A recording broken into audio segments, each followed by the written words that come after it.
I love sharing the history. Every week, Robin Goddard unpacks history for visitors at Little Greenbrier School in the Smokies. Tell them all about how school was back in the 1800s. And there's a lot of fun to unpack. We'll look at the children's toys, the ball in the cup.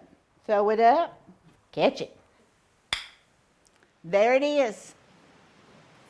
Goddard teaches a popular subject she learned all about as a child. I love sharing the stories of the Walker sisters. I grew up with them. They have quite a following. Goddard spent weekends and summers helping a neighbor who was best friends with the Walker sisters. Miss Elsie Burrell took me with her from the time I was 4 years old until I graduated from high school.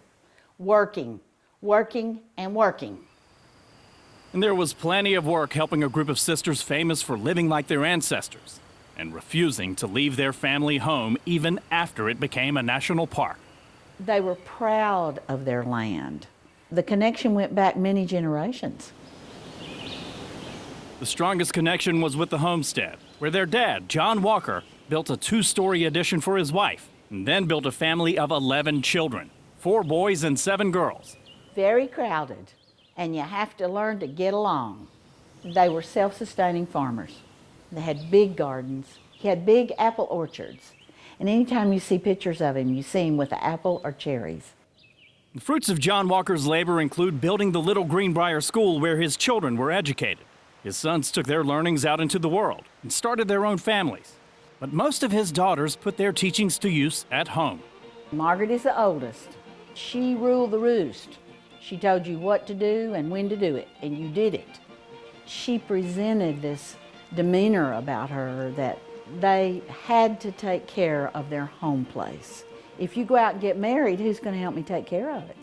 There won't be anybody here to do it because all the brothers had already married. Polly, she was known as a really excellent cook. Martha was very quiet. She was the accountant of the family. The next one was Nancy Melinda. Nancy, I did not know. Nancy died before this became a national park. The next one was Louisa Susan. Louisa was my favorite. She loved to laugh, and she loved funny things. Louisa was the one that wrote all the poetry. Then Sarah Caroline. Caroline is the only sister that married, so she did not live in the house. And the last one was Hetty Rebecca. Hetty was knitting and doing needlework, perfected in it. You had 7 girls and only one of them married. But Caroline wasn't the only one to discover love. Both Polly and Martha were engaged, and both were nearly widows. The men they loved worked for the lumber company and died in railroad accidents on the job. Had a hard time getting over it. And the sisters used to say, "Poor Sister Polly." Their father, John Walker, died in 1921. And Sister Nancy died 10 years later. 5 sisters remained, married to the land, when the state of Tennessee came courting with a proposal to buy their property and donate it to a new national park. They were not happy. No government's going to get their land, and they were not about ready to sell. After years of trying to buy the land, the government finally took it through eminent domain. Then the 5 sisters changed their tune and negotiated for payment, along with a lifetime lease that would allow them to keep their home until they died. They would not have to pack up their history. The mood that I saw all the time was, this was our home, and we don't want to leave. So this land officially belonged to the government, but it was still home to the Walker sisters. Coming up in part 2 of our series, we're going to show you what it was like for them living in a national park and how the sisters became national celebrities. Their story is somewhat unique. Retired park ranger Kent Cave may not have written the book on the Walker sisters, but he was an editor. Edited this book by Rose Houck. The Walker sisters presented a public relations nightmare for the government.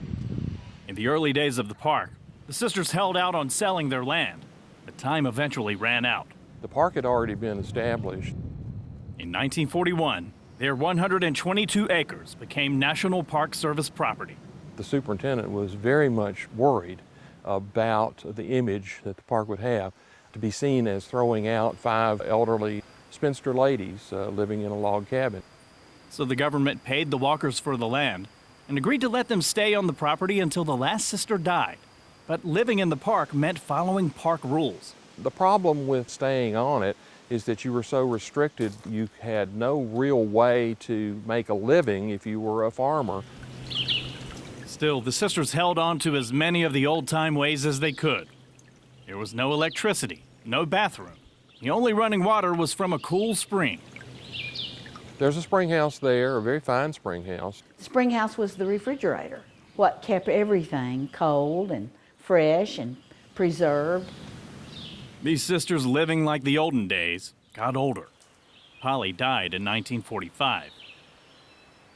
The 4 remaining sisters kept making their own clothes, using newspapers for wallpaper, and then landed in one of the most popular magazines in the country in April 1946. The Saturday Evening Post did a full feature layout.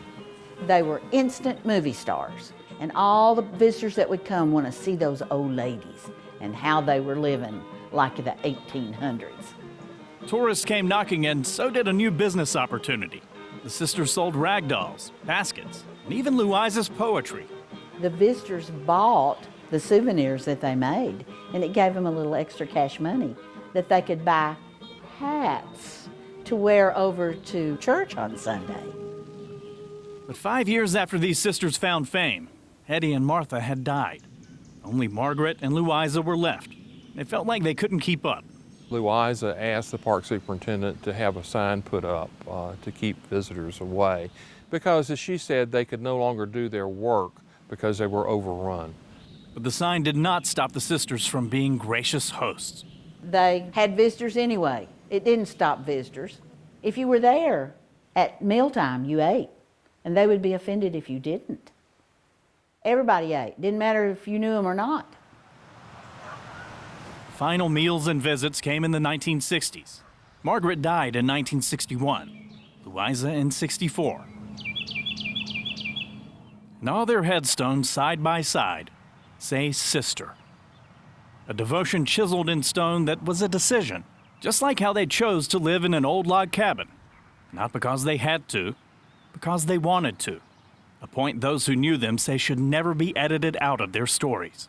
They were portrayed as mountain women that didn't know much about anything except just how to live. And they were not that way. It was a personal choice. They're not typical, they are atypical, and I think that's what makes them fascinating to a lot of people. Now, the Walker sisters had a lifetime lease, but now that their lifetime was up, the park had to decide what was it going to do with this place. In part 3 of this series, we're going to look at how their legacy still lives on. They could have improved their lifestyle. They chose to live the way they lived. Robin Goddard says it's easy to get the wrong impression about the Walker sisters if you only look at old photos or the remote cabin they left behind when the last sister in the park died in 1964. They were very knowledgeable of what was going on in the world. They were very smart, and they loved people.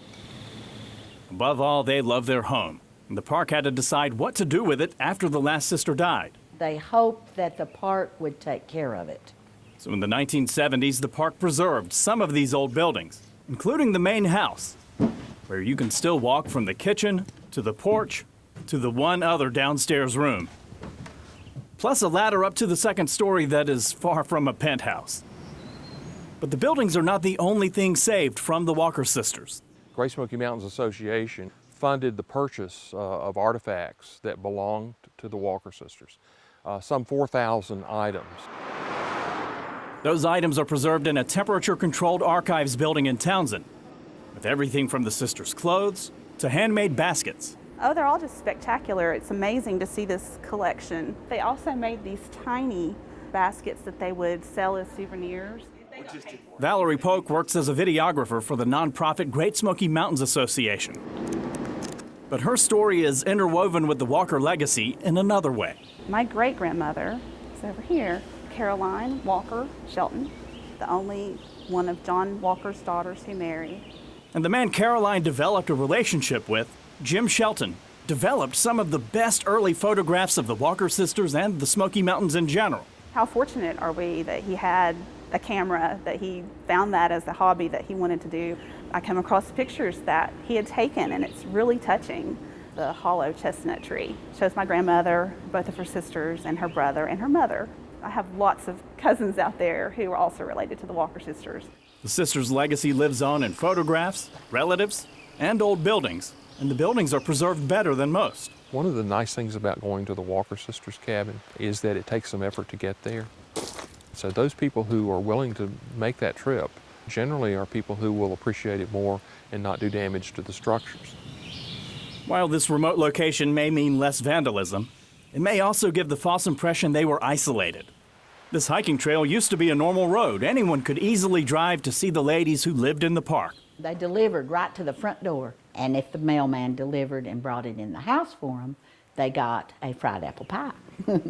They were probably often surrounded by family, and of course surrounded by the visitors that came to see them from all over. Now I've been able to take my own daughter back there, and it's been a really special thing to see the cabin preserved and to know that artifacts are here in the collection. To go to Wares Valley and see their graves and see the headstones that all say sister on them and know that my great-grandfather is buried in that same area, it's really special. But make no mistake, the Walker sisters were different and wrote a story that still captivates millions of people who visit the Smokies every year. A different kind of devotion to their land and to each other, and worth the effort to see for yourself, as long as it makes the right impression. They were a part of living history here to a lot of people. If you portray them as stern, old mountain women, that's not right. I think it's important because it's part of the history of the development of this national park. Their life will be preserved forever, as long as there's somebody that will tell the story.